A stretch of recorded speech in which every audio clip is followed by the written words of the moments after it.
कल्पतरुश्च कृपा सिन्धुभ्य एव च पतितानां पावनेभ्यो वैष्णवेभ्यो नमो नमः।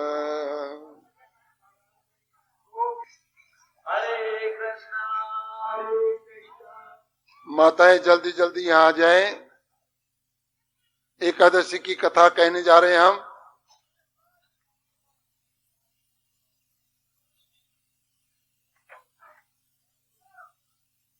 एकादशी की कथा सुन लें, वरना फिर आपको भूख लग जाएगी तो फिर समस्या आएगी कि महाराज ने एकादशी की कथा नहीं सुनाई है।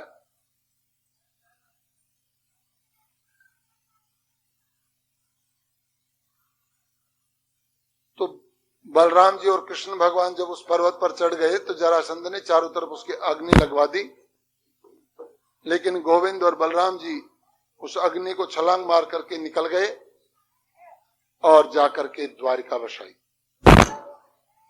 द्वारिका में महल बनवाए, विश्वकर्मा को आदेश दिया अति सुंदर नगरी बना दो, समुद्र के बीच में नगरी बसाई है।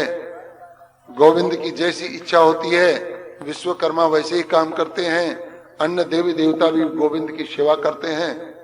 द्वारका नगरी बसा करके इंद्र ने भगवान की कृपा प्राप्त की।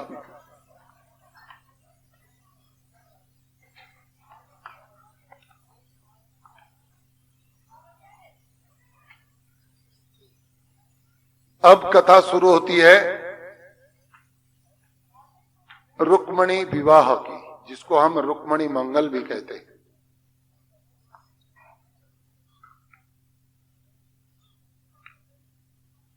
विदर्भ देश के राजा भीष्मक, इनकी 5 कन्याएं हैं, जिनमें ज्येष्ठ पुत्र रुक्मी है और ज्येष्ठ पुत्री रुक्मणी है। इनके घर से जो है माता का नाम शुद्धमती है। रुक्मणी विवाह के योग्य हुई है। अब भीष्मक महाराज की इच्छा है कि इस समय प्रभु ने अवतार ले रखा है, इस धराधाम पर आए हैं, उन्होंने अच्छे अच्छे राजाओं का घमंड का नाश कर दिया है। अगर मेरी लड़की उनके घर में पहुंच जाए बड़ी सुंदर रिश्तेदारी होगी। लेकिन कुबुद्धि के कारण जो इनका, ए बच्चे, ओए बंद करो, पीछे बैठो, खड़े हो, वहां से उठो, चलो पीछे बैठो, चलो।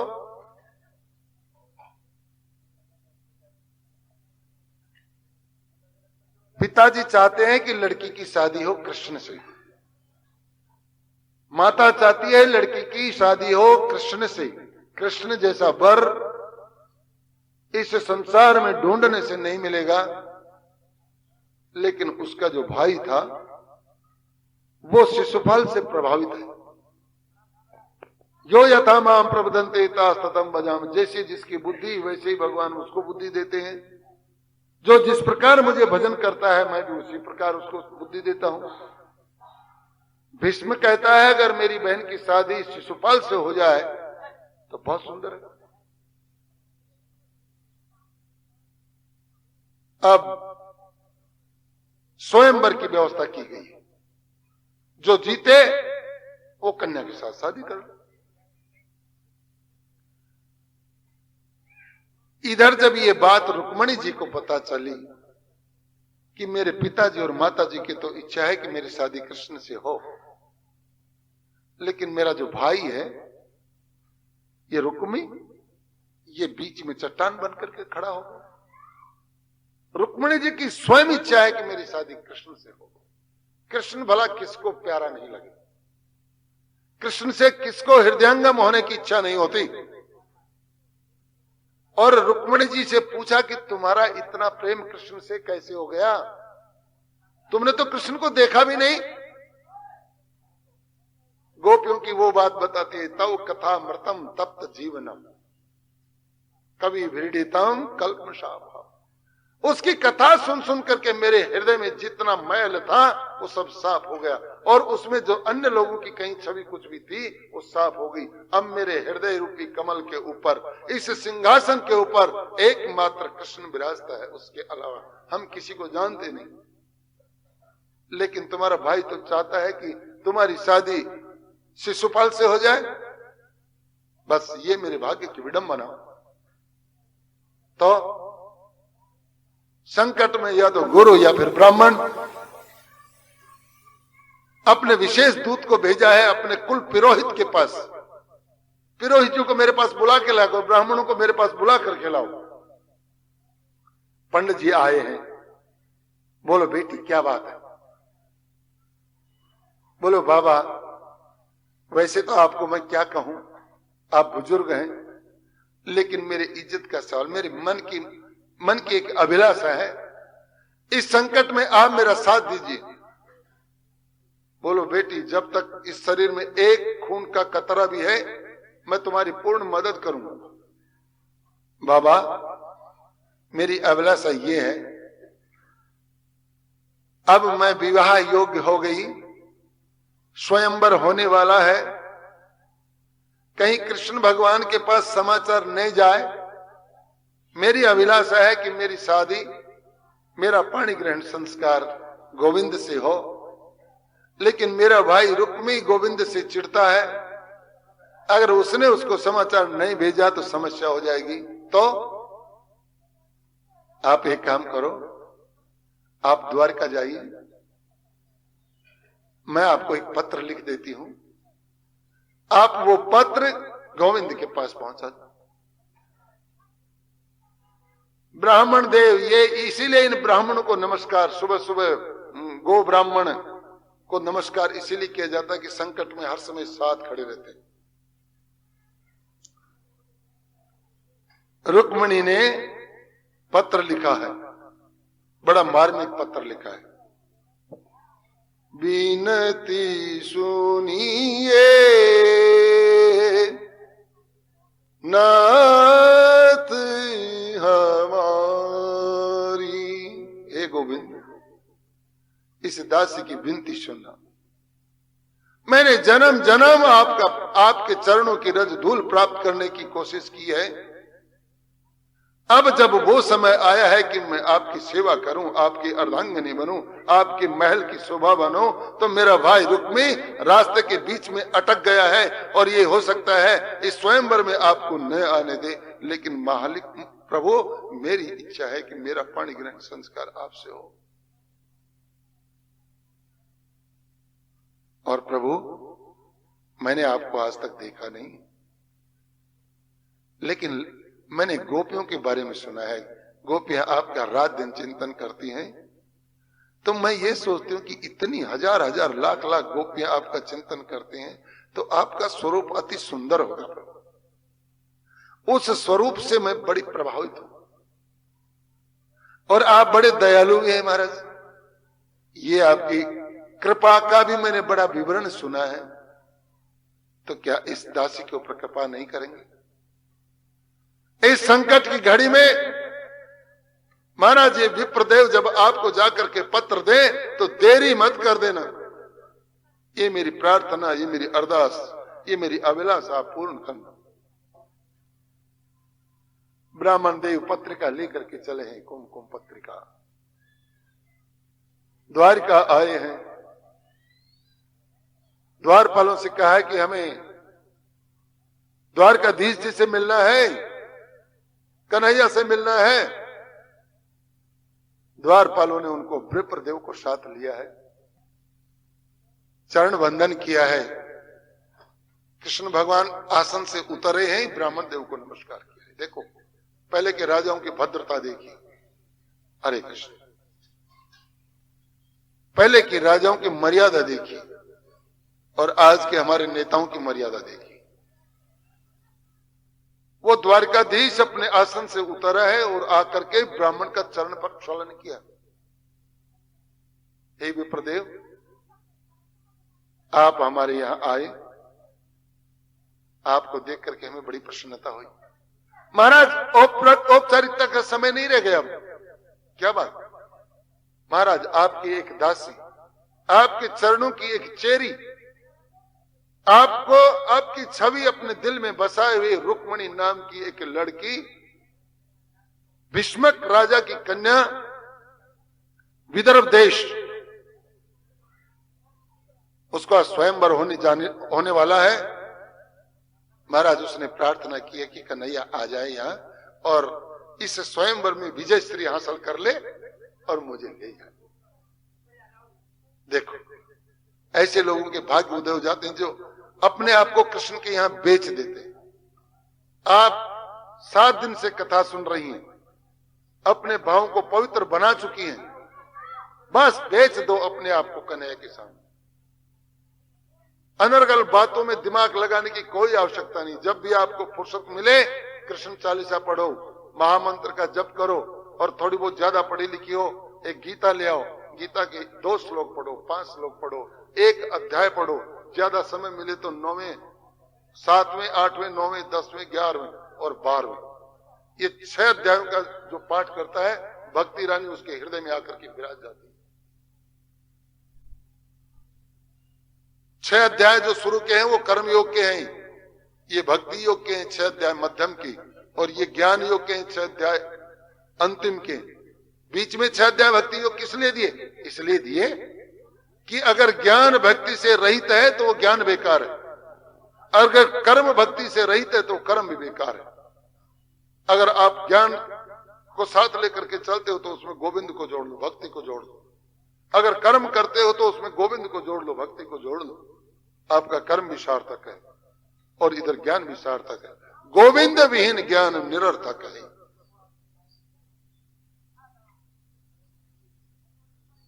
पत्रिका पढ़ी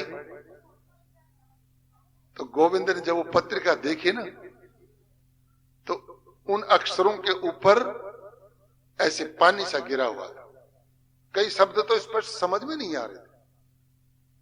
बोले पंडित ये पत्रिका किसने लिखी, इस पर पानी क्यों पड़ा है? महाराज पानी नहीं तो रुक्मिणी ने रोते रोते पत्रिका लिखी कि कहीं मैं गोविंद से विलग न हो जाऊं। महाराज जल्दी कीजिए। विप्रदेव को धन देकर के ठाकुर ने विदा किया है, ब्राह्मण आप चलिए, और अगर मेरा भक्त संकट में, मैं बहुत जल्दी आ रहा हूं। बलराम को नहीं बताया, किसी को भी नहीं कहा कि मैं जा रहा द्वारका, रथ तैयार किया है और रथ तैयार करके और चल पड़े हैं गोविंद। और इधर विदर्भ देश में महाराज जरासंध आया हुआ है, शिशुपाल आया हुआ है, और शिशुपाल के अपने यार दोस्त दंतवक्र सारे आए हुए हैं यहां पर। मैं धन्य हो गया। 2 फूल मुझे सुबह राधा रानी ने दिए और अब की बार कटोरा मुझे मांगकर खाने के लिए कटोरा मिला।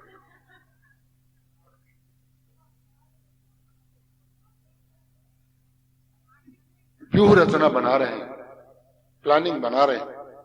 अगर कृष्ण आ जाएगा ना तो कृष्ण को हम स्वयंवर स्थल पर पहुंचने ही नहीं देंगे, और अगर वो पहुंच भी गया तो स्वयंवर की रस्म नहीं अदा करने देंगे।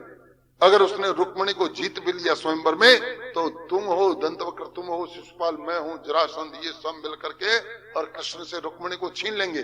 अरे हम क्षत्रिय हैं, क्षत्रियों का अधिकार होता है स्वयंवर में, वो तो ग्वाला है, यादव है, स्वयंवर की रीति रस्म वो क्या जाने। लेकिन गोविंद स्वयंवर देखने नहीं जा रहे हैं, उन्होंने तो वो पत्रिका पढ़ी है। एक भक्त ने प्रभु से प्रार्थना की है और नए भक्त प्रणश्यति, भगवान ने गीता में कसम खाई है कि मेरे भक्त का कभी नाश नहीं होता, मेरे भक्त की अभिलाषा संपूर्ण पूरी करता हूं। तो अब भक्त ने जब चिट्ठी में लिखा है कि मेरे से शादी करो तो मैं शादी करने के लिए भी तैयार हूं। अब इन्होंने तो 5-7 ने मिलकर के अभियान बनाया है, प्लानिंग बनाई है, और गोविंद ने तो चुटकियों में प्लानिंग बना ली कि मुझे क्या करना। द्वारिका में, यहां विदर्भ देश में जब आए इनकी राजधानी में, तो वहां 2-3 ब्राह्मण फिर मिले। रुक्मिणी ने उनको कह करके भेजा है कि मेरे ठाकुर को कहीं कष्ट न हो, युद्ध के बखेड़े में नहीं डालना चाहती मैं उनको, कहीं उनको चोट आ जाए, खरोंच आ जाए। बड़े कोमल हैं मेरे ठाकुर, ब्राह्मण को कहा है कि मेरे ठाकुर को ऐसे कह देना स्वयंवर में आने की जरूरत नहीं। अरे गोविंद हंसने लगा, अरे मुझे स्वयंवर की बात कहकर के यहां बुलाया है और खुद रुक्मणी कह रहे हैं कि स्वयंवर में नहीं आना, तो फिर मैं रुक्मणी को कैसे प्राप्त करूंगा भाई? मैं तो भक्त का उद्धार करने के लिए आया हूं। बोले महाराज इसकी एक विधि बताइए। रुक्मणी जी ने क्या विधि बताई? ये विधि ये बताई है कि प्रभु जब शादी का स्वयंवर होगा ना तो सारे राजा लोग स्वयंवर में होंगे। उस समय मैं अपने पिताजी को कहूंगी कि पिताजी मेरी एक अभिलाषा है। बोलो बेटे क्या अभिलाषा है? बेटी के लिए सर्वस्व निछावर है। यहां पर बड़ी कथाएं आती हैं लेकिन समय अभाव में मैं कह नहीं पा रहा हूं। जयपुर महाराज की एक लड़की थी, उसकी शादी करौली में हुई थी। उसने भी अपने बाप से कुछ अभिलाषा व्यक्त की थी, कभी अगली कथा में सुनाएंगे अगर समय रहा तो। पिताजी मेरी एक अभिलाषा है। क्या? मैंने अच्छा वर प्राप्त करने के लिए माता दुर्गा की आराधना की थी। अब मेरे पति आ चुके हैं, यहाँ 4 स्वयंवर की तैयारी हो चुकी है, तो मैं अब एक बार दुर्गा माता से फिर मिल आऊं, चरण वंदन कर आऊं कि दुर्गा जो पति मुझे चाहिए वो पति बुला दिया कि नहीं बुला दिया, बस उनको नमस्कार करके आ जाऊंगी, फिर मैं सीधे स्वयंवर में आ जाऊंगी। तो पंडितों ने कहा कि महाराज जब वो दुर्गा मंदिर में जाए ना उस समय तो आप कुछ मत कहना, लेकिन जब दुर्गा के दर्शन करके वापस आए बस तत्क्षण आप अपने रथ को उस रास्ते में अड़ा देना जिधर से रुक्मणी वापस आए, और जो वो 150 उनके पास अंग रक्षक हो महाराज अपने तेज से उनको रोक देना। रुक्मणी आएगी और रुक्मणी आकर के आपके रथ में चढ़ जाएगी और महाराज आप रथ लेकर के चले जाना। अरे मैं तो भक्त के लिए कष्ट उठाने के लिए तैयार हूं, लेकिन मेरा भक्त कितना प्रेमी है, मुझे थोड़ा बहुत भी कष्ट नहीं उठाने देता। अरे 2-2 हाथ अगर शिशुपाल से हो जाए, दंतवक्र से हो जाए, जरासंध से हो जाए तो फर्क क्या पड़ता है? यहां लोग चर्चा तो करेंगे लेकिन नहीं, भगवान तो भक्तों के यहां बिका हुआ है। भक्त ने यहां कह दिया खड़े रहो तो खड़े। पुंडलिक एक भक्त अपने मां बाप की सेवा करता है, भगवान द्वारका से चल करके पुंडलिक के घर आए हैं और पुंडलिक को पीछे से आवाज लगाई है, पुंडलिक। बोले हाँ प्रभु। बोले मैं तेरे से मिलने के लिए आया हूं। बोले इस समय मेरी माता पिता की सेवा कर रहा हूं, मैं आपसे नहीं मिल सकता, ये ईंट लो और इसके ऊपर खड़े रहो जब तक मैं अपनी माता पिता की सेवा करूं, इस पर खड़े रहना। और भगवान एक टांग से उस ईंट पर खड़े हो गए। थोड़ी देर में कहा कि अरे अरे पुंडलिक हमारी कमर में दर्द है। बोलो दोनों हाथ लगा लो कमर में, अच्छी तरह से ठीक रहेगा। मेरे गोविंद जब इस तरह से खड़े रह सकते हैं तो आज रुक्मणी के कारण क्यों नहीं कर सकते? गोविंद ने विप्रों की बात सुनी, ब्राह्मण देवों की बात सुनी। ठीक है आप जैसा कहते हो, वो दुर्गा का मंदिर है किधर? भाई हम तो यहाँ भीष्म इनकी राजधानी से अनभिज्ञ हैं।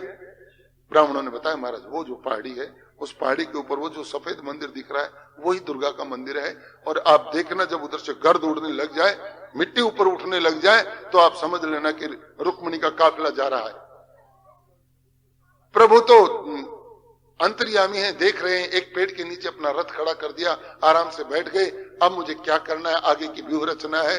और इधर रुक्मणी चली है मंगल गीत गाते हुए, हजारों सैकड़ों स्त्रियां उनके साथ मंगलचार करती हुई जा रही हैं, शादी के गीत गा रही हैं।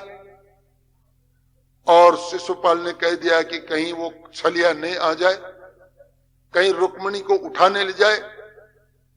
रुक्मी को कहा है कि इसकी व्यवस्था की तुमने, सुरक्षा की व्यवस्था की है? बोलो महाराज मैंने 2000 सैनिक उसके साथ भेज रहा हूं, और 2000 सैनिक अस्त्र शस्त्र लेकर के रुक्मणी को आगे किया है। पीछे मंगलचार गाती हुई स्त्रियां जा रही हैं और चारों तरफ वो सैनिकों का घेरा, और धीरे धीरे दुर्गा मंदिर की तरफ गई है।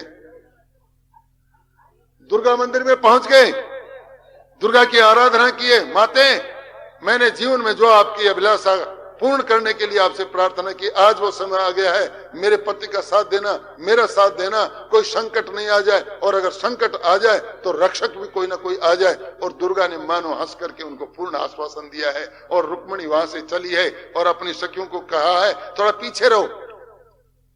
इस समय मंदिर से आई हूं, मेरे वस्त्र पवित्र हैं, मेरे वस्त्रों को स्पर्श मत करना, थोड़े पीछे रहो। अब स्त्रियां जब पीछे रही तो वो सैनिक और थोड़े पीछे हो गए, कृष्ण को तनिक कष्ट नहीं हो जाए। और गोविंद ने देखा है रुक्मिणी को पहाड़ से नीचे उतरते उतरते आ रही है। मंगलचार सुने प्रभु ने, बड़े प्रसन्न हो गए। आज मेरी शादी के मंगलचार हो रहे हैं, इसको लेकर के मैं द्वारका में जाऊंगा, वहां दरवाजे पर मेरी बहन मुझे रोकेगी, मेरी बुआएं मुझे रोकेंगी, जो मन से चाहती, क्योंकि कृष्ण की बहन नहीं है ना, मुंह बोली बहन होती है, बहुत मुंह बोली बुआ जी होती है, रोकेंगी दरवाजे पर। मेरी माता आएगी दौड़ करके, उनको नोटों से उनकी झोलियां भर देगी,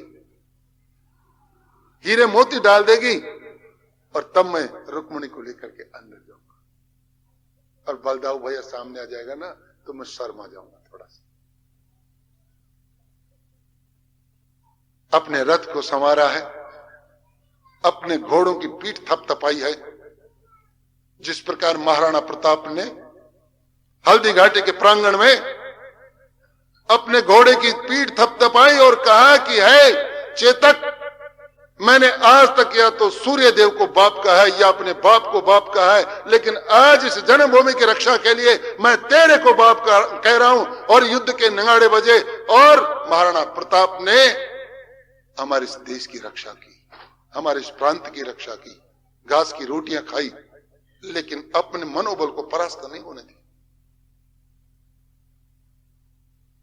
भगवान कृष्ण ने आकर के रथ रास्ते के साथ लगाया है। रुक्मिणी चंद क्षण आने वाली है, थोड़े पीछे है, और जो रथ को देखा है रुक्मिणी दौड़ी है अपने प्रियतम से मिलने के लिए, अपने गोविंद से मिलने के लिए। आज मेरी अभिलाषा पूर्ण होने जा रही है, ये रथ मेरे गोविंद का है, इस ध्वजा को मैं पहचानता हूं, इन घोड़ों को मैं पहचानती हूं। और आई है पीछे से, घोड़े की लगाम स्वयं पकड़ी है और उछली है। ये हमारे भारतवर्ष की वीरांगनाएं है ना, ये सब कुछ कर सकती। इनको शायद अबला जिसने नाम दिया होगा ना, वो स्वयं ही अबला होगा, अबला तो नहीं। अबला कह करके इनको एक तरह से प्रताड़ित किया जाता है। अरे ये अगर अबला थी तो बड़े बड़े सूरवीर परास्त हो गए और लक्ष्मीबाई ने उनके मुंह झूठे कर दिए। ये अबला है। चारण लोग जिसका नाम लेकर के आज तक पेट भरते हैं, मार बूंदे लेकर खंडों की मुख हमने सुनी कहानी थी, ये कहानी गा गा करके आज अपना पेट भरते हैं, ये अबला है। द्रौपदी का नाम लेने से लोगों के रोंगटे खड़े हो जाएं, ये अबला है। इनको हम अबला कह सकते हैं? नहीं। दौड़ी है, उछली है और रथ के ऊपर चढ़ गई और कन्हैया को कहा कि ले चलो। और सैनिक दौड़े हैं जाकर के रुक्मी को आवाज लगा, रुक्मी शिशुपाल दंत वक्र। अरे ये रुक्मणी को तो गोविंद लेकर के चला गया और हाहाकार पड़ गए, उल्टे नगाड़े पड़ गए। रुक्मिणी तुमने हमसे विश्वासघात किया है, हमने तुम्हें कहा था कि इसको मत जाने दो मत जाने दो, तुम माने नहीं। रुक्मिणी ने कहा चिंता करने की बात नहीं, मैं कृष्ण को आगे से घेरता हूं। और रुक्मिणी अपनी सेना लेकर के चला है, दौड़ा है, सामने कृष्ण के सामने सेना लगाई है। लेकिन उधर से महाराज जब बलराम जी को यह पता चला कि कृष्ण चले गए हैं अकेले रुक्मिणी के स्वयंवर में, तो बलराम जी अपनी पूर्ण सेना के साथ आए हैं। और भाग्य की बात देखिए कि उसी समय कृष्ण इधर पहुंचे, इधर रुक्मिणी पहुंचा है, उधर हमारे बलदाऊ जी भैया अपनी पूर्ण सेना के लेके आए हैं। और घमासान युद्ध हुआ। उस घमासान युद्ध में रुक्मिणी की पूरी सेना परास्त हो गई। कृष्ण भगवान को कहा है कि जाओ लाला, तू तो अपने इस रथ में बैठ कर रुक्मिणी को ले जा, हम इन लोगों को देखते हैं। रुक्मिणी मानता नहीं, बार बार कहता है, नहीं मानता है। तो रुक्मिणी को पकड़ लिया भगवान कृष्ण ने, उसके बाल काट दिए। बलराम जी नाराज हुए, अरे तूने ये क्या कर दिया, कैसा भी है हमारा रिश्तेदार है भाई, ये तूने क्या किया। शिशुपाल वगैरह भाग गए वहां से। और रुक्मिणी उसी दिन प्रतिज्ञा करके बैठ गया कि जिस दिन मैं कृष्ण को हरा दूंगा उसी दिन वापस जाऊंगा। वहीं उन्होंने एक अलग नगर बसा लिया। और कृष्ण भगवान रुक्मिणी को लेकर के द्वारिका में आए हैं। ये आप लोगों की भेंट रुक्मिणी जी को शायद खूब प्रसन्न आ रही होगी, बहुत भगवान प्रसन्न हो गए। हमारे कन्यादान में देखो कितना सामान दिया। धन्य है ये कॉलोनी, यहाँ के लोग बड़े धन्य। ये ब्राह्मण लोग कुछ मानते नहीं, लेकिन इनके बोरे भर दिया आप लोगों ने। बहुत बहुत हम आप लोगों के व्यवहार से बहुत प्रभावित हैं, आप लोगों के विचारों से हम बहुत प्रभावित हैं। वाकई में माताओं का जो हृदय होता है वो बड़ा दयालु होता है। देव की माता को पता चला मेरा बेटा पुत्र वधू लेकर के आ रहा है, दरवाजे पर आई है, तोरण मंगल चार सारे काम हुए, और वसुदेव जी ने कहा कि भाई ऐसे काम नहीं चलेगा, तो पंडितों को बुलाओ, फेरे डलवाओ। वो जो नियम है वो ऐसे नहीं है, कोर्ट मैरिज नहीं चलेगी। ओ बाकायदा सारे काम हुए मंत्रोच्चार के बीच, यहां शादी हुई, यहां आकर के। इस प्रकार रुक्मिणी मंगल अगर हम गाएं तो शायद 7 दिन खाली रुक्मिणी मंगल चले, लेकिन ये श्रीमद् भागवत है, थोड़ा थोड़ा समय सभी को देना पड़ेगा। इसलिए बोलो कृष्णचंद्र भगवान की।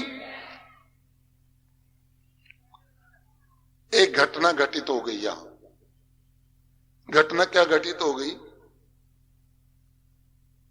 यहां अक्रूर जी का संग कुछ ऐसे लोगों से हो गया जो अक्रूर भगवान को साक्षात देख चुके, स्वयं पर ब्रह्म है, उनके प्रति उनको माया। मैंने कहा ना, देवी ऐशा गुणमयी मम माया दुर्त्या मामे प्रपदंती माया में ताम तरंतते। ये जो त्रिगुणी माया है ये मनुष्य को भ्रमित कर देती है। उनकी बुद्धि विकृत हो गई कुसंग से, और इन्होंने सत्राजित को और भड़का दिया, सत्यधनवा को भड़का दिया सत्राजित की हत्या करने के लिए। किस लिए? सत्राजित के पास एक मणि है। उस मणि में क्या गुण है? वो बहुत सा सोना सुबह सुबह अपने आप प्रकट कर देती है, और सत्राजित उसको बांटता है।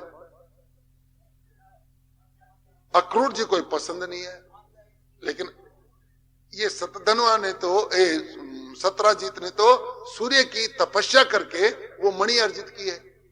तो तपस्या की है तो मणि का जो फल मिलेगा वो उसी को मिलेगा। लेकिन लोगों ने कहा कि भैया इतनी बढ़िया मणि तो तुम्हारे पास नहीं होनी चाहिए, तो राजा के पास होनी चाहिए। आप इसको मणि को राजा को दे दो।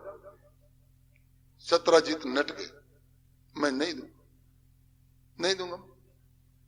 कृष्ण को दे दो, नहीं मैं नहीं दूंगा। कृष्ण को पता चला महाराज ऐसे ऐसे मणि है उसके पास, बोलो रहने दो भाई, उन्होंने अपनी तपस्या की, उनके पास है। लेकिन इन्होंने सतधनवा को उकसाई दिया सुमंतक मणि प्राप्त करने के लिए कि तुम सत्राजित की हत्या कर दो। अक्रूर जी ने तो नहीं की, लेकिन उसका एक जो भाई था, सत्राजित का भाई, एक दिन उस मणि को पहन करके और जंगल में शिकार खेलने चला गया। देखो इस कथा को ध्यान से सुनो, इसको सुनने से क्या होगा आपको बता दूं। किसी को अगर झूठा कलंक लग जाता है ना, वो सांप धुप जाता है। इस कथा को सुनने वाले को अगर कोई झूठा कलंक लगा देता है तो मिट जाता है। ये भगवान कृष्ण को इसमें झूठा दोष लगा है, और भगवान कृष्ण ने उस दोष को मिटाया है। कैसे मिटाया वो सुनिए आप।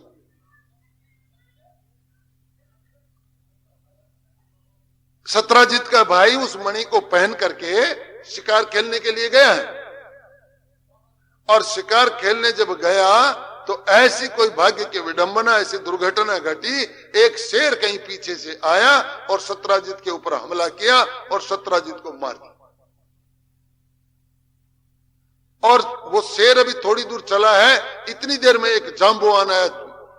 वो जांबुवान ने आकर के उस शेर को मार दिया और उस मणि को लेकर के अपनी कंदरा में चला गया। कंदरा में जाकर के अपने बच्चों को दे दी वो जांबुवान ने, ये सुमंतक मणि जो रोजाना 8 बार सोना देती है। अब जब वो नहीं आया, सत्राजित का भाई वापस नहीं आया, तो लोगों को ये संदेह हो गया, संदेह नहीं, लोगों ने दबी जुबान से कहना शुरू कर दिया कि सुमंतक मणि के लिए कृष्ण ने सत्यराजित की हत्या कर दी। देखो, उस युग में भी ऐसे लोग थे, जैसे आज है ना, ऐसे उस युग में भी थे, लेकिन उस समय तो कृष्ण भगवान थे, इसलिए उन्होंने उसका उत्तर देकर के सबके मुंह पर ताले जड़ दिए। हरिचंद्र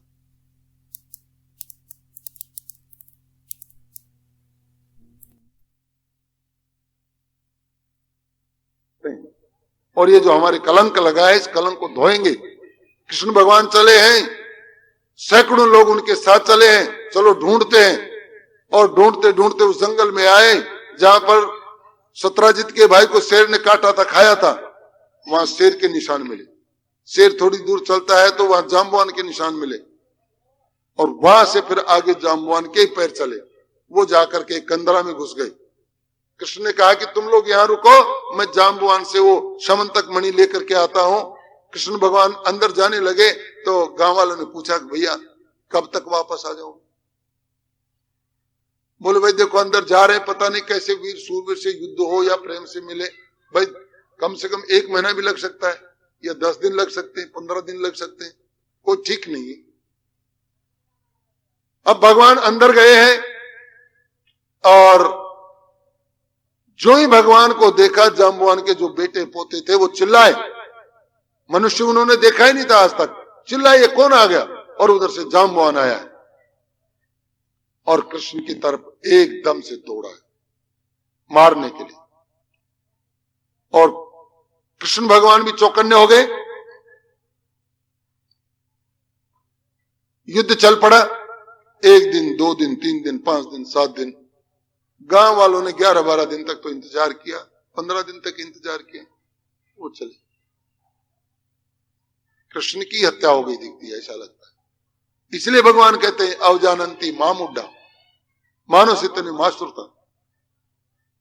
ज्ञान विज्ञान तृप्तात्मा कूटस्थो विजितेंद्रिय। ये लोग मुझे जानते हैं, जो ज्ञान से और विज्ञान से और प्रेम में आविर्भूत एकदम आनंद में रहते हैं।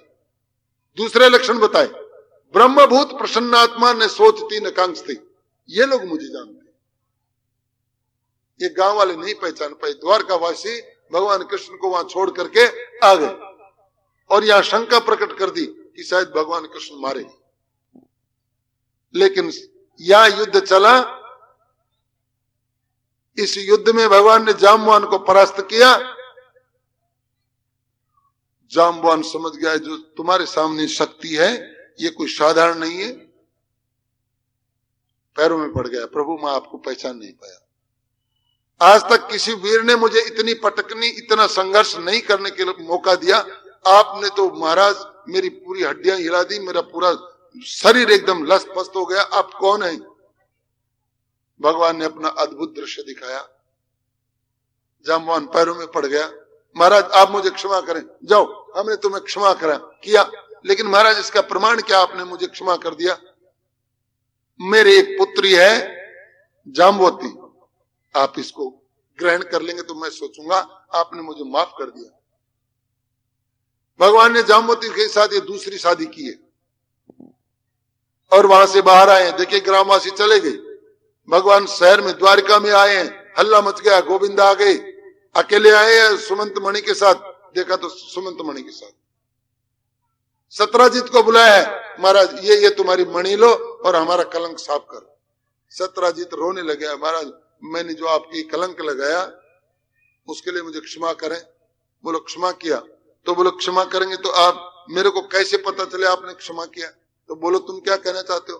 बोलो महाराज मेरी एक पुत्री है सत्यभामा, उसको आप स्वीकार करो तो मैं जानूंगा कि आपने मुझे क्षमा कर दिया।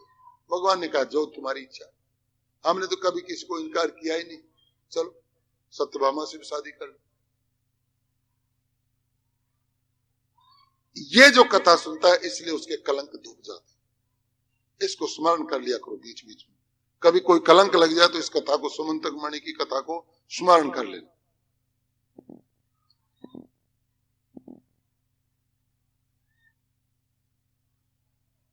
इसके आगे एक अध्याय आता है भौमासुर कथा। ये भूमि पुत्र है, पृथ्वी का लड़का है भौमासुर, लेकिन अन्यायी है, अत्याचारी है। इसने 16,100 कन्याओं को ला करके अपने किले में बंद कर रखा है। इन्होंने कुछ ब्राह्मणों के द्वारा समाचार भेजा है कृष्ण के यहाँ, महाराज आपने सबका उद्धार किया है, क्या हम इस किले में तड़प तड़प के मर जाएंगे? ब्राह्मण पत्र लेकर के आए हैं, महाराज बड़े संकट में इन बच्चों ने पत्र दिए हैं, हमें तो गिनती का भी पता नहीं किले में कितनी लड़कियां हैं, लेकिन सुनने में हजारों लड़कियां हैं, आप उनका उद्धार कीजिए। भगवान कृष्ण ने ठीक कहा, आपने हमें प्रार्थना की, हम जाएंगे। भगवान आए हैं वहां और आकर के भौमासुर से युद्ध किया, भौमासुर को परास्त किया है और एकदम अपना लोक अपना धाम दे दिया। और जब उस किले के दरवाजे खोले तो 16,100 रानियों लड़कियों का काफिला पार निकला। सूख रही, कमजोर हो रही, चिंता में ग्रस्त है, काले दाग पड़ गए। लड़कियों आज से तुम स्वतंत्र हो, जाओ अपने अपने घरों में जाओ। सारी लड़कियां रोने लगी, महाराज हम तो कलंकित हैं, ये भौमासुर हमें रात्रि को उठा के लाया, दिन में उठा के लाया, रास्ते से उठा करके लाया, अब हमें घर में कौन पनाह देगा? और घर में अगर माँ बाप रख भी लेंगे दया करके तो हमसे शादी कौन करे? अब तो महाराज आपने शरण दी है, अब आप ही की शरण में रख लीजिए, अब हम कहीं नहीं जाना चाहते। गोविंद ने कहा जो तुम्हारी इच्छा। और 16,100 बहुओं को साथ लेकर के जब आए हैं तो देवकी ने अपने पुत्र को देख करके कहा, वाह वाह, बेटे तो बहुत देखे लेकिन इस बेटा जैसा तो हमने ये पहला ही बेटा देखा। बहियां तो बहुत आई लेकिन इन्हें धन्य कर दिया। कृष्ण भगवान ने सबके लिए अलग अलग मकान बनाए। 16,100 तो ये लड़कियां हैं और 8 पटरानियां हैं, सबके लिए अलग अलग भवन बनाए, अलग अलग व्यवस्था की है और आनंद मंगल होने लगे हैं। हरे कृष्णा कृष्णा कृष्णा। ये रुक्मणी जी के लड़का हुआ प्रद्युम्न। सम्रासुर को पता है कि प्रद्युम्न जो होगा रुक्मणी जी का लड़का होगा, उसके द्वारा मेरे हाथों मेरी मृत्यु होगी, उनके हाथों मेरी मृत्यु होगी। तो ये ताक में रहता है कि कृष्ण को कब लड़का हो और कब मैं उसको समाप्त कर दूं। और इधर जब शंकर भगवान ने काम को जलाया तो काम की पत्नी रति आई, बोले महाराज आपने मेरे पतिदेव को जला दिया, अब मैं बताओ विधवा होगी, कहां जाऊं? तो इन्होंने कहा कि तुम सम्रासुर के पास चले जाना, सम्रासुर के यहाँ प्रद्युम्न आएंगे, वो कामदेव के अवतार होंगे और तुम वहां नौकरानी बन के रहना और जब प्रद्युम्न आए उनको तुम स्वीकार कर लेना, उनको पालना और अपना पति मान लेना। रति उसी दिन यहाँ आई है सम्रासुर के यहाँ और नौकरानी बन के रही है, नाम रखा है मायावती। अब सम्रासुर ने क्या किया, प्रद्युम्न को वहां से उठाया है रुक्मणी जी के बगल से और ले जाकर के लो मैं इसका एकदम खात्मा कर दूं, और उन्होंने उसको समुद्र में फेंक दिया। समुद्र में एक मछली ने उसको पकड़ लिया और मछली को मगरमच्छ ने पकड़ लिया। ये पेट में आराम से रह रहे। मछुआरों ने मगरमच्छ को पकड़ लिया है और सम्रासुर के यहीं ले आए और सम्रासुर के रसोई घर में भेज दिया। रसोई ने उस मगरमच्छ को काटा है, उसमें से मछली निकली, मछली को काटा तो उसमें से प्रद्युम्न जी निकले। मायावती तो वही नौकरानी है। याद आ गई शंकर भगवान की बात, यही है मेरा पति, इसको मैं पालूंगा। बस चुपचाप ले गई है प्रद्युम्न जी को और अपने कमरे में रखने लग गई। धीरे धीरे उसको दूध पिलाती है, थोड़ा बड़ा हो गया, खाना खिलाती है। धीरे धीरे धीरे धीरे प्रद्युम्न जी एकदम बड़े हो। एक दिन प्रद्युम्न जी ने कहा कि माते इधर आओ। बोले मैं तुम्हारी माता नहीं, मुझे माता मत कहो, मैं तुम्हारी स्त्री। बोले तुम्हारी हमारी शादी कब हुई? आप कह रही हो स्त्री हो। महाराज ये पूर्व जन्म की घटना है, आपको याद दिलाऊंगी। मैं रति हूं, आप कामदेव हैं, आपको शंकर भगवान ने जलाया। अब यहां 2 बातें देखो, शंकर भगवान कामदेव को काबू में करने के लिए शंकर भगवान को तो कामदेव को जलाना पड़ता है, लेकिन कृष्ण भगवान गोपियों के सब जब रास करते हैं तो कामदेव को चिढ़ाते हैं। कामदेव एक कोने में खड़ा रहता है हाथ जोड़ करके, एक कृष्ण के ऊपर हमारा चारा नहीं चलता। मैं वो ही आपकी अर्धांगिनी, आज 18 साल से यहाँ आपकी तपस्या, आपकी प्राप्त करने के लिए मैं तपस्या कर रही हूं महाराज। तो आपके हाथों इस शंबरासुर की मृत्यु है, इसको इसके लोग भेजिए और फिर मेरे को लेकर के चलिए अपने घर, मेरे ससुराल। आपके पिताजी का घर कहाँ है? बोलो द्वारिका में। आप कृष्ण के लड़के रति को सब कुछ देवता बता के गए। बस प्रद्युम्न कृष्ण के बेटे हैं, यदुकुल के होनहार नौजवान है। शंबरासुर को ललकार दिया और रण क्षेत्र में आया है शंबरासुर। प्रद्युम्न जी ने कोई देरी नहीं की और शंबरासुर को परास्त कर दिया, क्योंकि विधान लिखा हुआ है शंबरासुर की मृत्यु इनके हाथ से होगी। प्रद्युम्न जी आए हैं, प्रद्युम्न जी रति को कहा कि लो चलो, रति को साथ लेकर के आए हैं, द्वारिका में आए हैं। पता चला जो लड़का रुक्मिणी जी का गायब हो गया था वो लड़का नववधू लेकर के आया है और बड़े प्रसन्न हुए रुक्मिणी जी, बहुत प्रसन्न हुए कन्हैया। और आज बड़े मंगलचार बधाई, सत्यभामा जी आई हैं और 16,108 रानी आई अपने अपने दरवाजों पर खड़ी होकर के पुष्प वर्षा कर रही, प्रद्युम्न जी पर स्वागत किया है और घर में रख लिया। ये काम तो इधर इतनी जल्दी सुलट गया, लेकिन इधर जो अनिरुद्ध जी का विवाह उषा जी से हुआ, इसमें बड़ा संकट विकट का सामना करना पड़ा।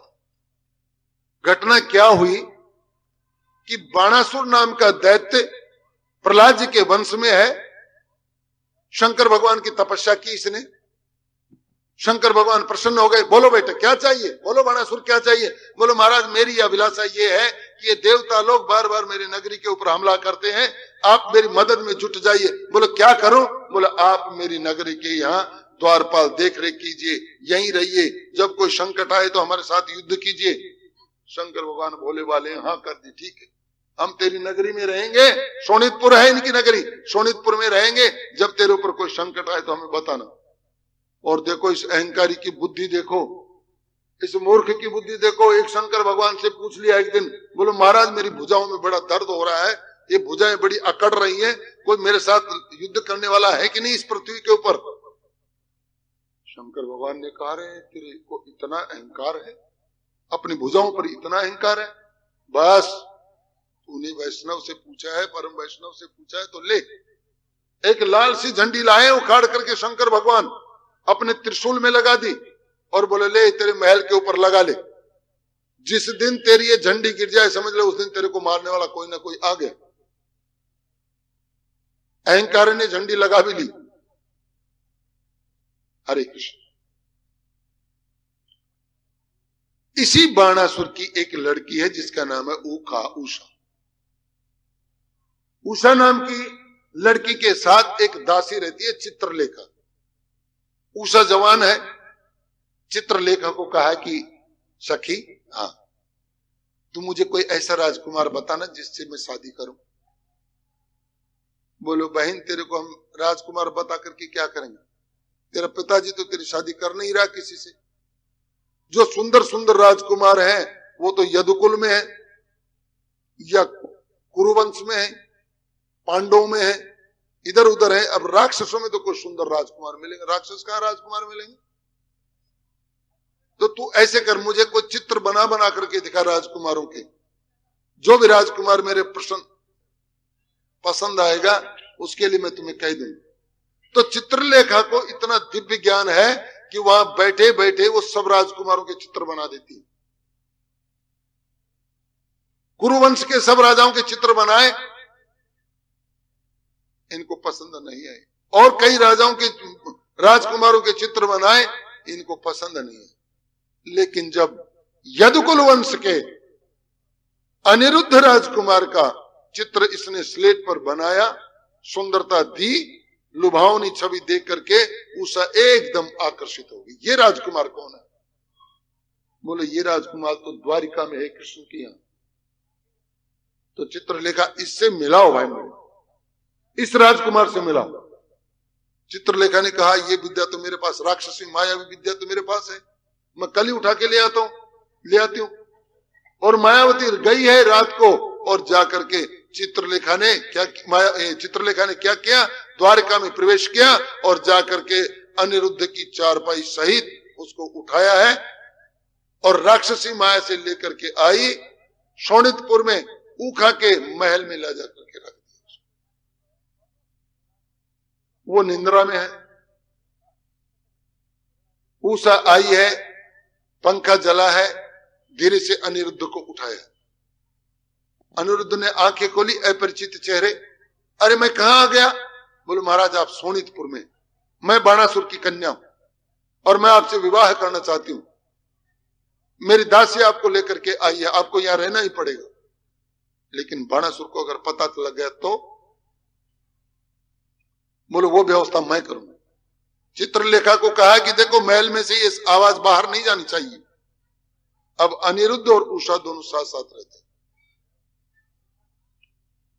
थोड़ा समय पा करके उषा गर्भवती हो गई।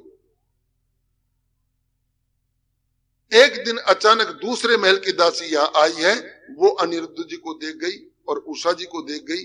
उषा जी जो गर्भवती हैं, इस बात का भी उनको पता चला। दौड़ के गई है बाणासुर के पास। बाणासुर तेरा नाश हो गया, तूने लड़की की शादी नहीं की, लेकिन तेरी लड़की तो गर्भवती है। और बाणासुर ने जब ये सुना, खून खोल गया। अपने सैनिकों को जाओ दौड़ो, उस महल में कौन है उसको पकड़ करके लाओ। और सैकड़ों सैनिक आए अस्त्र शस्त्र सहित। अचानक आकर के अनिरुद्ध को पकड़ लिया, पकड़ करके बांध लिया और बांध करके ले जा करके और बाणासुर के सामने, महाराज ये है वो दोषी व्यक्ति। बाणासुर ने कहा कि इसको जेल में डाल दो, जेल में डाल दो। इधर अनिरुद्ध की खोज हो रही है। रोजाना कृष्ण भगवान के जितने अनुचर हैं, जितने सहयोगी हैं, सब अनिरुद्ध को ढूंढते हैं। अनिरुद्ध मिला नहीं। शंकर जी की प्रेरणा से, क्योंकि वो झंडी गिर गई, जो शंकर जी ने झंडी टकवाई थी वो गिरी है। गिरते ही शंकर जी ने कहा कि अपनी वाणी पूरी करने के लिए अब समाचार देना चाहिए। शंकर जी की प्रेरणा से नारद जी चले हैं और आए हैं द्वारिका में। अरे भैया क्या ढूंढ रहे हो तुम लोग? बोलो महाराज हमारा एक लड़का खो गया, अनिरुद्ध। हमसे पूछो, पूरे संसार के समाचार तो हमारे पास है, तुम कहां भटक रहे हो? महाराज कहा है? शोणितपुर में, बाणासुर की कैद में तुम्हारा अनिरुद्ध कैद पड़ा है। अगर हिम्मत है तो जाके छुड़ाओ। बाणासुर महाबली है, शंकर से वरदान प्राप्त है। और यहां चंद क्षणों की भी देर नहीं लगाई, बलराम जी ने, कृष्ण भगवान ने सेना सजाई है। उद्धव जी साथ में है, अक्रूर जी साथ में है और बड़े बड़े बड़े सूरवीर साथ, क्या नाम है उनका, सब लोग चले। पूरी सेना सजा करके शोणितपुर की ओर हमला कर दिया। ये जब चारों तरफ से उसको घेरा है शोणितपुर को, तो देखो ये बाणासुर दौड़ के गया है शंकर जी के पास। बोलो महाराज आपने कहा था ना जब युद्ध होगा तो हम आपके साथ देंगे। शंकर जी ने कहा था ना। तो बोलो महाराज आज युद्ध होने आए, चलो आप चलो। शंकर जी आ गए। कृष्ण भगवान ने देखा, रे अच्छा भला काम किया बाणासुर ने तो, अरे हमें घर ही घर वालों को लड़ा रहा है ये परम वैष्णव, ये शुद्ध भक्त। इनके सामने मैं, जब मेरे दर्शन होते हैं, दर्शनों के लिए, जब मेरा जन्म होता है दर्शनों के लिए आते हैं। दुनिया इनसे पूछती है महाराज आप किसका भजन करते हैं? तो ये स्वयं कहते हैं ईशो अहम सर्व जगताम नाम नाम विष्णु ही जाप कह सत्यम सत्यम बदा में हरिर नन्य गति निर्णाम। शंकर भगवान कहते हैं पार्वती दुनिया मेरे को भगवान मानती है, लेकिन मैं तुम्हें सत्य सत्य वचन कहता हूं। पद्म पुराण का लेख है ईशो अहम सर्व जगताम, मैं सारे संसार का ईश्वर माना जाता हूं, लेकिन नाम नाम विष्णु ही जाप के, मैं विष्णु का नाम जपता हूं। जब रामायण का उल्लेख आया था मैंने आपको बताया था 1,00,000 श्लोक हैं, देव यक्ष पितर लोग आए हैं, महाराज ये रामायण आप अकेला पाठ करते हैं, इसमें से हमें दीजिए। भगवान ने सारे श्लोक बांट दिए, एक श्लोक अपने पास रखा है, फिर भी ये लोग नहीं माने और वो श्लोक भी बांटने के लिए कहा। उसमें 32 अक्षर हैं, 32 अक्षरों में 10-10 अक्षर भी उन्होंने बांट दिए और 2 अक्षर रख लिए। बोलो क्या? बोलो राम। बस राम गा करके मैं मस्त रहूंगा। तो कृष्ण भगवान ने कहा कि हमारे घर घर वालों को लड़ा है बाणासुर। और तब तक तो महाराज शंकर भगवान ने अपना वो जो जुरी था ना, तेज जुर होता है, वो बुखार छोड़ भी दिया कृष्ण की सेना के ऊपर। पूरी सेना कांपने लगी शंकर जी के ज्वर से, ताप से। भगवान हंसे, अरे भोले बाबा, घर में युद्ध मत कर। और भगवान ने एक दूसरा ताप छोड़ा, उस ताप को तो दबा गया वो, और शंकर भगवान को स्तंभित कर दिया मंत्र शक्ति से। और शंकर भगवान खड़े हो गए, युद्ध देख रहे, युद्ध करना भूल गए। बोले है ना, एक ही झपक्के में आगे कृष्ण भगवान के, इसकी तो चक्काचौंधी भारी पड़ती है। और महाराज अब इन्होंने बाणासुर की सेना का संहार करना शुरू किया है। संहार करते करते करते करते पहुंच गए बाणासुर के पास। बाणासुर को पकड़ा है, पकड़ के नीचे गर्दन डाली है और इसके हजार हजार भुजाओं का छेदन करने लगे हैं भगवान। मात्र जब 4 भुजाएं रह गई तब शंकर भगवान की निद्रा टूटी, दौड़ करके आए हैं, कृष्ण भगवान के चरणों में पड़े। महाराज क्या कर रहे हैं, ये तो मेरा भक्त है, इसको मारना। कृष्ण भगवान ने कहा है इसको तो मैं वैसे भी नहीं मार सकता। क्यों? बोले ये तो प्रहलाद का पड़पोत्र है, मैंने तो कसम खाई है कि प्रहलाद के परिवार की तरफ मैं तो क्या काल भी नहीं देख सकता। ये तो इसने जो छोटी सी हरकत की है उसकी इसको सजा दी है। बाणासुर समझ गया ये साधारण व्यक्तित्व तो नहीं है, ये तो मेरे प्रहलाद महाराज ने, प्रहलाद महाराज ने जिनकी सेवा की थी, आराधना की थी, वंदना की थी, वो ठाकुर ही। महाराज मेरा अपराध क्षमा करें। सैनिकों को आदेश दिया, जाओ उषा को लेकर के आओ। अनिरुद्ध को लेकर के आए, उषा को लेकर के आए हैं, अनिरुद्ध को लेकर के आए हैं, और दोनों को ला करके और इनको दिया है कृष्ण भगवान, जाओ ले जाओ। वापस आ रहे हैं, इंद्र के लोक से आ गए। चलो इंद्र से भी मिल लेते। इंद्र के लोक से आए तो नारद जी तो वहीं मिल गए, पता नहीं कहां। ये सत्यभामा गई थी इधर उधर देखने के लिए, उनको मिल गई। बोले सत्यभामा जी? बोले हाँ। बोले यहाँ एक ऐसा पेड़ है जो कभी मुरझाता नहीं, आप पानी में डालो तो मुरझाएगा, और उसमें ऐसा पुष्प लगता है, उस पुष्प को आप गले में धारण कर लो, वो बरसों बरसों तक सुगंध देता रहता है, मुरझाता नहीं। उसका नाम है पारिजात पुष्प। अरे सत्यभामा ने कहा नारद जी कहाँ है वो पेड़? बोलो वो जो सामने, लेकिन मेरा नाम मत लेना, इंद्र को मत कहना हमने बताया, वो जो पेड़ है ना वो पारिजात पुष्प है। सत्यभामा जी आई है, कृष्ण को कहा है महाराज मेरी एक अभिलाषा है। बोलो। बोलो चलती टाइम में पारिजात पुष्प ले ले। हाँ इंद्र का, अरे ये तो अपनी बात है, ले लो। आदेश दिया, लो भाई पारिजात पुष्प उखाड़ करके लाओ। पेड़ को उखाड़ा है, गरुड़ के ऊपर रखा है। अरे महाराज इंद्र देखो, इस इंद्र के कितने काम किए भगवान ने। ऐसे हैं देखो, जो गुणहीन व्यक्ति होते हैं ना, वो किसी का एहसान नहीं। ये श्रीमद् भागवत पाठ का ये फल है। अरे भगवान कृष्ण बार बार उनकी आराधना पर प्रसन्न होकर के आते हैं। उपाय बताया, दधीची की हड्डियां ले लो, बत्रासुर को मार दो, भगवान ने बताया। फिर दोबारा गए, महाराज वो बृहस्पति जी हमारे गुरु जी नाराज होकर चले। अरे त्वष्टा का पुत्र विश्व रूप है, उसको गुरु बना लो और तुम अपना राज वापस ले लो। राज दिलाया भगवान ने। फिर राज खोस लिया, दुर्वासा जी ने श्राप दिया, महाराज हम फिर दरिद्र हो गए, तो तुम ऐसे करो, ये समुद्र मंथन करो। समुद्र मंथन में देवताओं पर उपकार किया, लेकिन इस इंद्र ने आज आंख बंद कर ली कि भगवान ने हमारे इतने काम किए और उसको मना कर दिया। नहीं महाराज पारिजात पुष्प नहीं ले जाने देंगे हम, ये इंद्रलोक की वस्तु है, हम नीचे पृथ्वी पर नहीं ले जाने देंगे। और गरुड़ ने चोंच घुमाई, इंद्र तेरी ये हिम्मत। भगवान ने कहा चिंता मत करो, मैं ही सुलट। और क्षण भर में इंद्र को चकित कर दिया। कला में कौशल में पूर्ण है ना पारंगत, इसलिए तो इनको कहते हैं ना पर ब्रह्म कहते हैं। अहो भाग्यम महोभाग्यम नंद गोप ब्रजोक्षम यन मित्रम परमानंदम पूर्ण ब्रह्म सनातन। व्यास जी कहते हैं अहो भाग्यम महोभाग्यम नंद गोप ब्रजोक्षम। ये जो नंद नाम का गोप है कितना भाग्यशाली है कि इसके घर में अहो भाग्यम महोभाग्यम, बड़ा भाग्यशाली है। यन मित्रम परमानंदम पूर्ण ब्रह्म सनातनम। इन ग्वाल बालों का जो ये मित्र है जो घूमता रहता है गायों के पीछे, ये पूर्ण ब्रह्म है, ये सनातन है, ये आदि है, ये अनंत है। इसको जितनी उपमाएं दी जाए वो थोड़ी है। इंद्र को चकित किया है, पारिजात पुष्प को इस पर रखा है, वाहन पर रख करके चले हैं। वहां से गरुड़ आया है द्वारिका में। उषा और अनिरुद्ध को एक अलग से महल दिया गया है। इधर पांडव याद कर रहे हैं भगवान कृष्ण को। भगवान कृष्ण को ऐसा लगा कि मेरे भक्त मुझे याद कर रहे हैं, और आए हैं महाराज पांडव के इंद्रप्रस्थ में। भगवान कृष्ण द्वारका से चल करके आए हैं। हमारे इधर एक क्षेत्र है, उसको तिलदय बोलते हैं। तिलदय किस लिए बोलते हैं तिलदय? कि कहते हैं कि द्वारका से जब भगवान जा रहे थे इंद्रप्रस्थ को, तो रास्ते में तिल भर के लिए वहां रुके हैं। तो वहां एक कुंड है, कुंड में से नाला बहता है, और हजारों लोग साल भर वहां के स्नान करके जाते हैं। आप लोगों को भी कभी मौका मिले तो राजगढ़ से आगे तिलदय है, कभी दर्शन करके आना, अच्छा स्थान है। इंद्रप्रस्थ में आए हैं।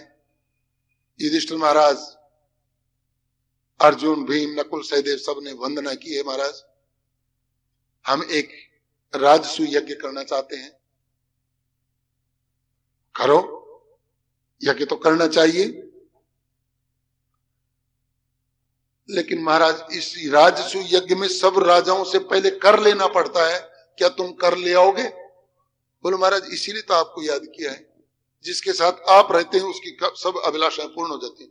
अच्छा, वो एकादशी की बात हमने छोड़ दी। एकादशी कथा कह दे बीच में, फिर आप लोग भोजन प्राप्त कर लेना। एकादशी, ये एक राजा हो या चित्रांगद और धर्मांगद।